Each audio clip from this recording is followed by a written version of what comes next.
Okay, mga idol, magandang araw po sa inyo lahat. Finally, meron na po tayong finished product at papakita ko po sa inyo yung napaka magandang resulta po ng ating R&D. And syempre po, hindi po tayo tsumachamba ng mga pyesa, and ilalabas na po natin yung ating number 1 prototype na pinagawa natin sa isang kaibigan, kay Ian Lindayag po. Ayan, shoutout sa iyo, pare Koy. Kung kilala nyo po yung aking Click 59 all scam, ito po yun. And napakatagal natin sinuri kung ano yung magiging effective na solusyon dun sa overheat ng Click. So itong pag-overheat ng Click na to, accidentally yung mga bigla ka na lang mag-overheat ng hindi mo alam, yung tipong tumatakbo yung motor mo, alaga mo naman sa oil, alaga mo naman sa coolant, but still nagka-problema, biglang mag-overheat hanggang sa marami nang sira yung motor nang hindi mo namamalayan. So mga kaibigan, meron tayong sisilipin sa may bandang loob dahil ayun meron kayong nakikitang bakal dun. Susum natin Ayan mga kaibigan, yan na bakal na yan. Okay, yan yung bakal na yan na nakikita nyo makintab na natututukan sa gitna ng aking video. Yan po ay ang ating number 1 prototype na ginawa pa natin to dahil nagkaroon tayo ng maraming customers na may problema. So ang ginawa natin mga kaibigan is nag-develop tayo ng pyesa since 2022. Nagkaroon tayo ng pag-aaral sa kung ano yung dapat nating solusyon. So, ang unang-una natin na nakita sa mga customers natin is yung nababasag na water joint comp hose na ngayon po ay sobrang in demand. Okay?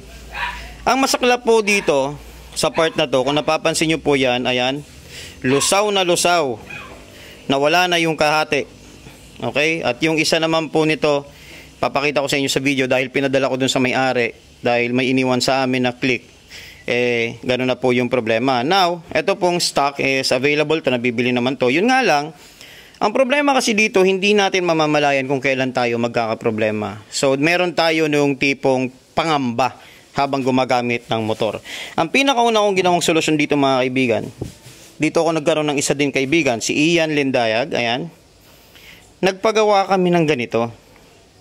So, dahil nga po meron siyang kakilala na kaya mag-fabricate nito, nagkagawa kami ng ganito. Ito po ay stainless, bakal. Inabot ako, if I'm not mistaken, nasa 2,000 din. Para makapagpa-customize ng ganitong klase ng prototype. So, dahil medyo pricey siya, dahil custom nga siya, okay, naisipan natin na testingin ito ng 1 taon.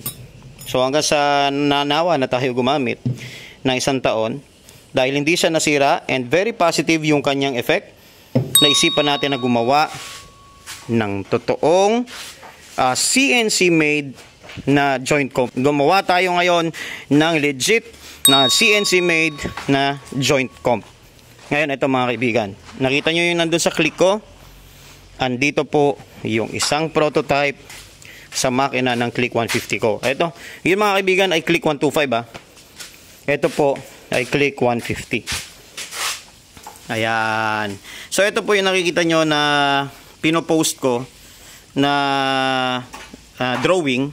Nagsimula po to sa drawing hanggang sa naging totoo po at naging totoong produkto siya. Tinesting natin, nag-fitting tayo, bumili tayo ng isang buong makina ng Click 150 para ma-fitting ang mga piyesa na ginagawa natin dito, yung mga designs at mga purpose at effect nito sa makina. Ngayon po mga kaibigan, napatunayan natin sa test ng 1 year na very much effective yung ating pyesa na ginawa. Ngayon, nakita nyo na yung nakakabit doon, 2.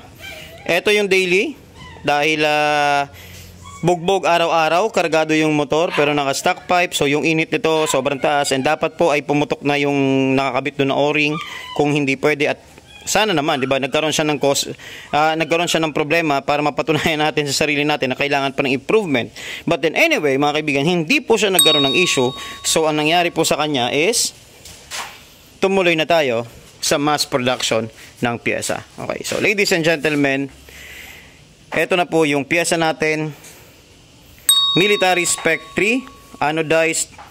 Ayan, 'di ba? Kung makikita nyo, ito na po yung joint comp hose na wala pong katulad sa market. Ito po ay innovated and designed dito po sa Pilipinas, at ito po ay alloy. Now this one mga kaibigan is mas mura dito sa ginawa namin prototype sa way back 2022.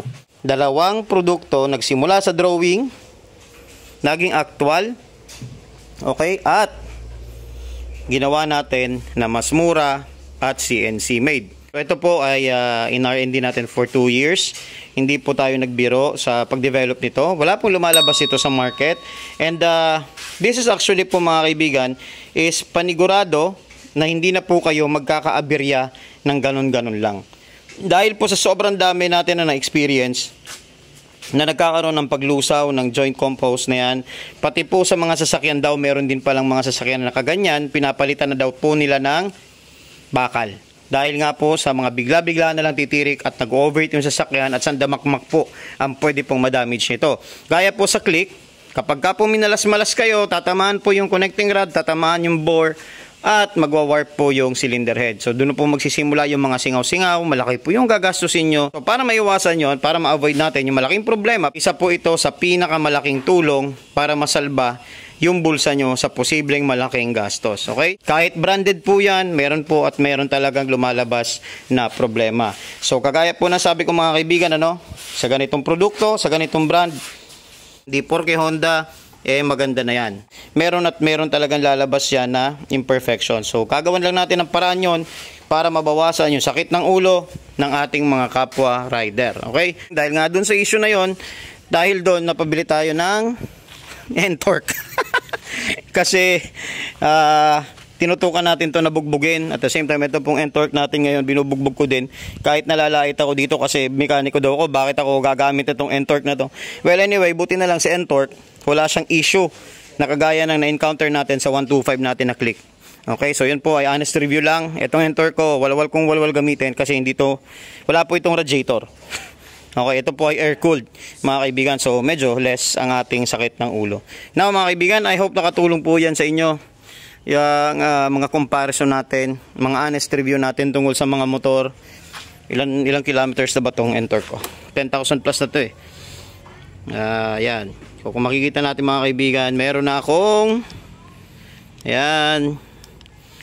po akong asan na ba yun? Bakit trip ang lumalabas dyan? Ayan. Meron na po akong 10,356 kilometers na po simula nung nabili ko yung N-Torque na to. Wala pa po ako so far na problema dito sa motor na to. Ayan. So maliban lang sa bugbog sarado ko siya. Anyway, ayan mga kaibigan, this is Gray Smoke. Sana po may natutunan kayo. Ito po ay available na po soon sa market.